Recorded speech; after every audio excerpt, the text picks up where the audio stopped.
the metaverse is this kind of weird concept that people don't want to believe because they think it's like Ready Player One and gaming world, but it's not. It's our digital future. It's when all these digital technologies come together, and blockchain empowers most of that because it allows the ownership and transfer of assets in a digital world. There can be physical goods too, but again, it's really important to people know where this is all going because people need to plan. This is a wholesale change of global business models, and they have to plan for the future and understand, okay, what we know today is not what's going to be existing in 5 years' time. And this space is, as you know, moving at lightning speed because as opposed to one company developing a new strategy, this is a distributed network of thousands of developers and entrepreneurs all pushing the boundaries in all the different areas. So it's happening at a speed we've never seen before. And everybody's going to be looking around and thinking, oh my God, what just happened? Much like it happened when the internet turned up, it suddenly changed everything. So that's how big it is. I know it sounds hyperbolic, but it's not. I think one of the things that I've looked at is the network adoption effects of crypto or the digital asset ecosystem is growing at twice the speed the internet grew at with the same number of users. Back then, the internet was growing at 63% a year back in 1997 with 150 million users. Right now, the digital asset market is growing at 113% a year. It's the fastest adoption of any technology the world has ever seen.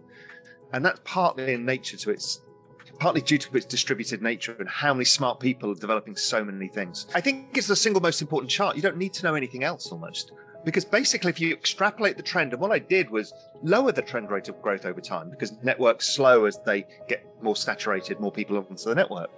You still get to 1 billion users by 2024. We can't quite get our heads around that because it feels kind of niche and small. But 1 billion users by 2024 and about 3.5 to 4 billion users by 2030. I mean, that's staggering. Facebook have gone into the metaverse and they're launching their own stablecoin, which is part of the crypto complex. So that's 2 to 3 billion people who have access to crypto rails. And then the central banks have joined in with central bank digital currencies. So it's going to be ubiquitous, faster than anybody can imagine. The rise of NFTs as a business model, as a way of coalescing communities, the rise of the metaverse, social tokens, DeFi, it's at a blistering pace. And there's so much business experimentation going on, but with so many people doing it, it's, as I said before, it just keeps moving ahead faster than any of us can keep up with. And out of interest, just with your company, Real Vision, how's it impacting what you guys do as well? Because you have some plans around this too. Yeah, I think for us is realizing that community is the new business model and that digital assets play a phenomenal role in creating network effects and coalescing community. So, we're looking at how do we work for this Web 3.0 world, which people will hear more and more about. And that's really where your either your audience, your members, or your customers are all part of your network and share in the success of the network. So, we're looking at launching a Real Vision token that gives people a currency for Real Vision. In addition, we'll start using NFTs as digital assets that give you memberships or rights or other things. So, and then we're developing ways that we can integrate community into more of what we do. Things like crowdsourced asset management, where they can earn tokens by generating great trade ideas. So then they get paid by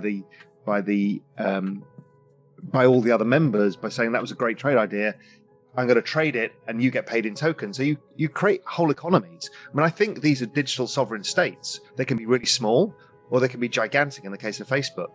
So yeah, I'm really focused on that. We are having to pivot, much like everybody will.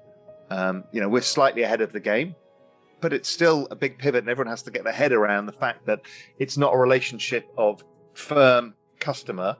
It's now this symbiotic relationship you have to create, and that only creates more network effects once you get it right. But there's going to be a lot of experimentation. Nobody knows the answers yet. And you can see it in the giant brands. People like Starbucks are creating their own token. We can see Adidas, Nike, all the fashion brands, all moving towards NFTs.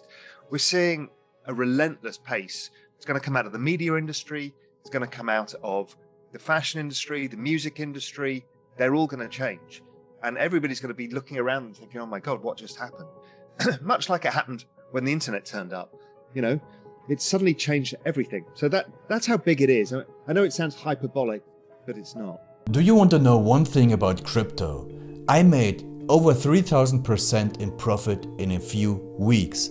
Fact is, the traditional financial system, the traditional money system makes you poor, not rich.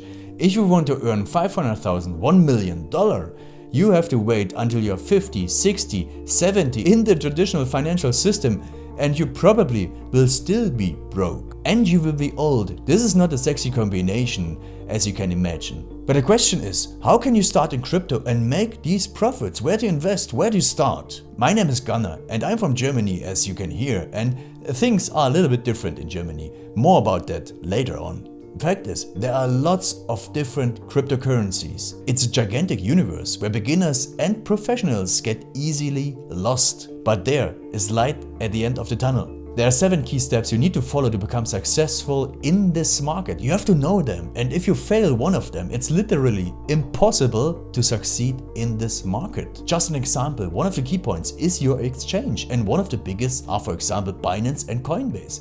These are trusted and well-established exchanges, but, and this is a big but, you won't find the super profitable coins on those exchanges. The unknown super profitable coins that get gigantic profits are not traded on those kind of exchanges. They are traded on much smaller insider platforms that are barely known. And I can tell you what those super secret exchanges are and why they are so profitable. And another super important thing are the right information sources. The point is, the internet is gigantic. There are hundreds and hundreds of YouTube channels, blogs, pages, and much more. And there are also market makers and influencers. For example, Elon Musk, he is not a crypto guy, but the moment he recommended Dogecoin, it went through the roof, to the moon, so to say. But why did he recommend it?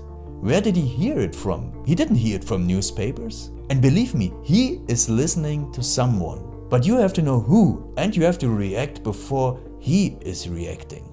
This is really, really important. And these are only 2 of the 7 steps you have to follow in order to be successful in crypto.